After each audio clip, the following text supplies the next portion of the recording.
Halo, kembali lagi dengan kami Java Football. Kali ini kami John dan Co akan ngosan ya. Ngosan kali ini kami akan membahas klub ini sulit sekali naik kasta. Nah, bagaimana ceritanya klub ini sulit naik kasta? Oke, kita saksikan saja bersama. Nah, ini disclaimer dulu untuk kedua tim ini. Ini kedua tim ya. Saya akan menyebutkan kedua tim ini. Kedua tim ini bukan berarti kita itu meremehkan kedua tim ini, bukan, tidak. Bukan berarti kita itu menyepelekan klub ini, tidak.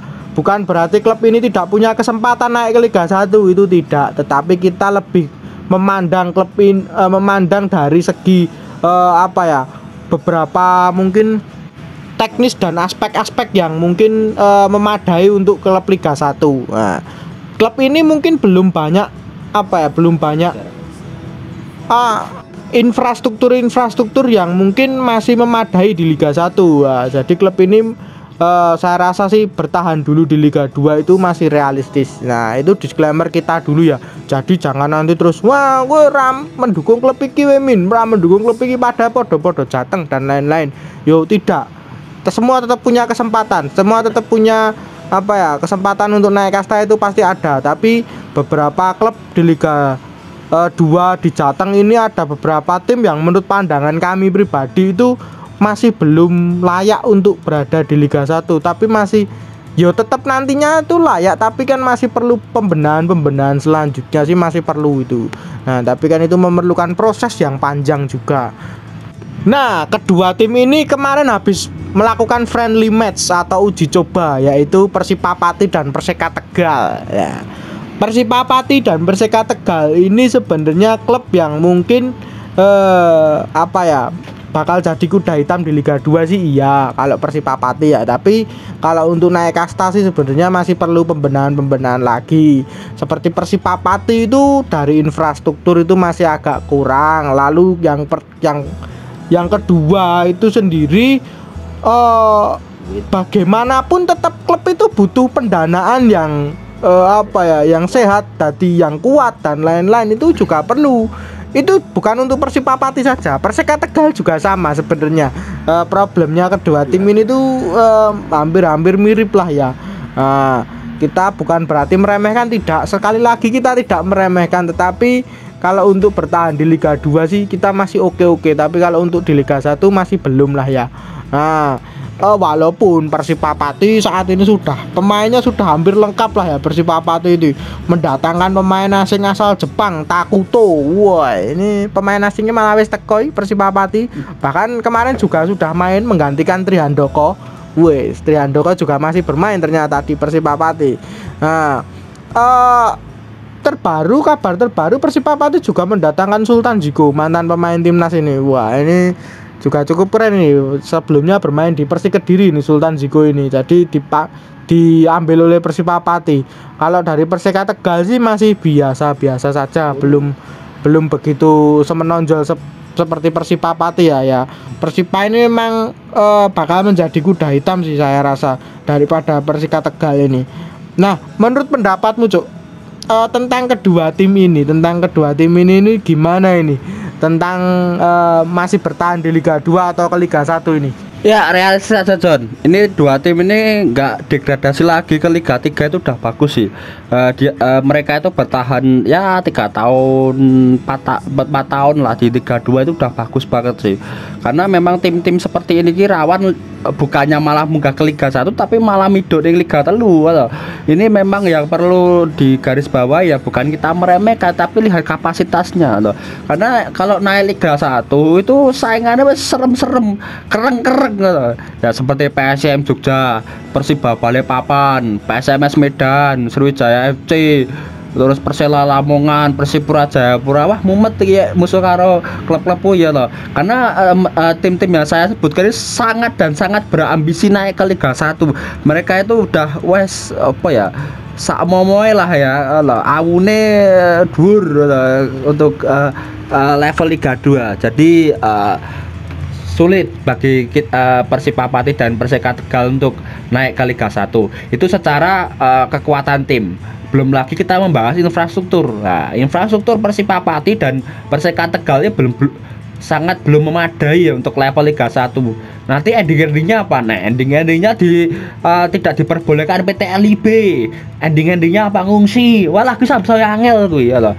Apalagi sekarang itu kan peraturan-peraturan persupporteran atau stadion itu sangat ketat sekali setelah tragedi Kanjuruhan. Jadi kalau stadion Tegal dan stadion Pati itu sangat tidak mungkin bisa lolos verifikasi Liga 1. Itu sangat tidak mungkin. Jadi memang ya realistis saja, orang Ramido Liga 3 sampai untuk Liga 1 berat banget.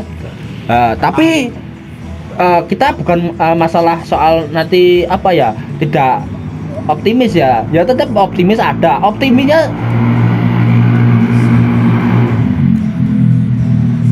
Optimisnya lebih nanti pembangunan infrastruktur ya. Nanti bisa supporter itu menuntut pemerintah daerah itu untuk mengembangkan infrastruktur stadion ya. Karena stadion seperti itu nggak mungkin bisa masuk ke Liga 1. Jadi ya itu kan supporter bisa menekan dari pihak pemerintah daerah kon gawe stadion. Apa kon gedheke stadione. Wis kuwi penting kuwi. Ya betul ya, mungkin lebih ke pembenahan infrastruktur terlebih dahulu itu lebih penting ya daripada mungkin menargetkan untuk ke Liga 1. Jadi soalnya saya lihat-lihat stadion Sriwedari saja di Persis itu nggak bisa lolos gitu, maunya tanpa penonton gitu. Wah, jadi nanti kan dirugikan gitu. Nanti kalau untuk kedua tim ini masuk ke Liga 1 sebenarnya sih masih ada banyak di Jateng itu yang perlu pembenahan stadionnya itu perlu, tapi nggak sebanyak seperti Persipa dan Perseka Tegal ini. Seperti Jepara mungkin beberapa dibenahi sedikit itu masih bisa lah ya, didadak itu masih bisa. Cilacap juga kemungkinan besar masih bisa didadak. Tapi kalau untuk Persipa Pati dan Perseka Tegal ini agak cukup sulit ya, melihat dari kapasitas stadionnya juga yang tidak memadai juga untuk berada di Liga 1. Jadi memang targetnya ya seperti itu ya, seperti bertahan aja di Liga 2 itu. Bukan berarti kita itu meremehkan kedua tim ini, itu tidak. Tapi tetap kita realistis saja ke depannya seperti apa kedua tim ini. Jadi saya harap sih tetap klub-klub Jateng itu harus berada mendominasi nantinya di kasta-kasta tertinggi Liga Indonesia. Saya sih harapannya seperti itu ya.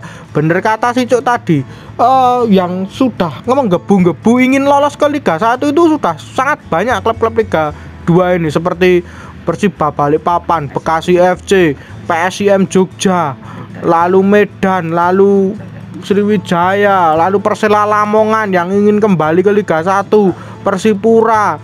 Wah, masih banyak lah ya, kalau bisa dikatakan itu. Wow, musuhnya ngeri-ngeri sebenarnya Liga 2. Jika nanti 8 September lah, saya dengar kabar kemarin kan peraturan terbaru 8 September kick off Liga 2 akan segera dimulai, nek ra mundur. Nah, 8 September itu malah akan menjadi gayeng ini Liga 2 sebenarnya. Saya melihat sih, wah, tadi tidak ada playoff dengan Liga 3 ya, langsung 2 terdampar di degradasi. Wah, peraturannya seperti peraturan Covid kemarin, 2 langsung degradasi gitu, wah. 2 terbawah dari grup. Wah, ini cukup ngeri ya Liga 2. Jadi fokus yang untuk tim saya sebutkan tadi, Persipa Pati, Perseka Tegal, lebih baik memang fokus untuk ya kalau pengen mau juara grup monggo juara grup, tapi kalau tidaknya jangan sampai turun ke kasta Liga 3 lagi gitu. Makanya susah nantinya kalau untuk naik ke Liga 2 itu repot ya. Liga 2 itu sudah paling jos nanti untuk mengasah beberapa kekuatan tim atau pengukur untuk kekuatan tim itu penak banget, apalagi untuk pembenahan infrastruktur nanti sambil berjalannya waktu itu penak gitu. Bukan berarti kita meremehkan ya kedua tim ini, tapi memang kita realistis. Menurut pendapatmu Cuk, Persipa kan saat ini diurus cah-cah ya, tapi kalau untuk Perseka Tegal sebenarnya masih dikelola oleh mungkin orang-orang lokal ya. Tapi kalau Persipa Pati ini masih diurus cah-cah, apakah nanti ini juga butuh investor ini Cuk? Sulit John, kalau diurus memang bukan kapasitasnya itu sangat sulit ya. Kalau saran saya memang Persipa Pati membutuhkan investor ya, investor yang paham bola, jangan investor yang cuma ngerti duwe detak tapi rasa ngurus babalan. Ini Indonesia bos, bukan luar negeri ya toh. Orang luar kita misalkan beli saham Everton atau membeli saham Valencia, oke, kita investor nginvest bisa, mereka yang lola. Tapi Indonesia nggak bisa bros. Kalau investornya harus paham bola. Kalau nggak paham bola, walah engko dihabisi nanti di internal sendiri sama eksternal. Karena medan di Liga 2 sih kejam, loh. Urusannya sama nanti sama PSSI, sama tim lawan, sama birokrasi dan lain-lain. Wah, angel. Jadi memang Persipura Pati membutuhkan pemilik, investor atau owner yang paham bola plus didit gitu ya kui. Kalau Perseka Tegal ya berharap yang pertama stadionnya dulu, nanti semoga nanti ada orang lokal sana lah ya, semoga ada orang lokal sana yang kaya raya dan paham bola bisa mengurus Perseka Tegal. Lah itu yang saya harapkan sih, ada orang yang mau sukarela mengurus Perseka Tegal dan Persipura Pati dengan menggelontorkan dana banyak lalu paham bola. Lah seperti itu. Yang terpenting paham bola itu. Baju ojo sampai ra paham bal. Repot nanti ketika di Liga 1 manajemen tidak punya pemahaman tentang sepak bola itu repot. Nah, apalagi sepak bola Indonesia ya agak rumit nantinya. Ditipu sana sini, dipukili sana sini, waduh repot. Nah, mungkin itu saja perbincangan kita tentang kedua klub ini. Jangan lupa like, comment, dan subscribe.